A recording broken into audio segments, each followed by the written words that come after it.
Pengadilan Negeri Banda Aceh menggelar sidang perdana terhadap Musfi Ishak alias Abu Laut pada Rabu pagi. Terdakwa Abu Laut didampingi kuasa hukumnya di ruang pengadilan Tipikor Banda Aceh dengan agenda pembacaan dakwaan yang dibacakan oleh Jaksa Penuntut Umum atau JPU Kejari Banda Aceh, Robi, dengan dakwaan telah melakukan pencemaran nama baik terhadap Said Muhammad Mulyadi. Pencemaran nama baik itu dilakukan oleh terdakwa Abu Laut melalui media sosial dengan memposting video di akun TikTok miliknya.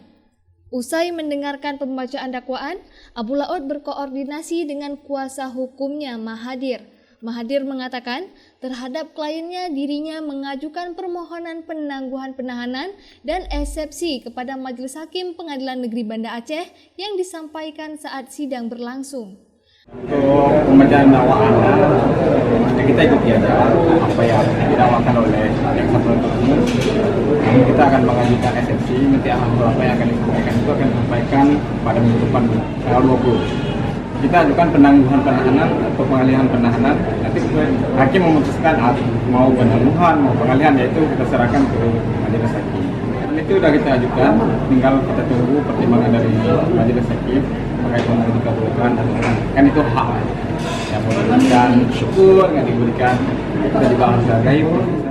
Atas perbuatannya, Abu Laut didakwa melanggar pasal 14 ayat 1 Undang-Undang Nomor 1 Tahun 1946 tentang Peraturan Hukum Pidana maksimal 10 tahun penjara.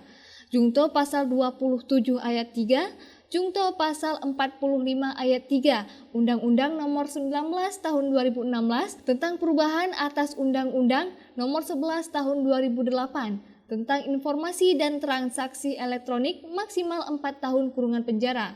Jungto pasal 310 ayat 1 KUH Pidana penjara 9 bulan. Jungto pasal 311 ayat 1 KUH Pidana dengan kurungan penjara selama 4 tahun. Kuasa hukum Said Muhammad Mulyadi selaku korban berharap adanya keadilan terhadap kliennya dalam penanganan perkara tersebut. Dari Banda Aceh, Lala Nurmala melaporkan untuk Puja TV Aceh.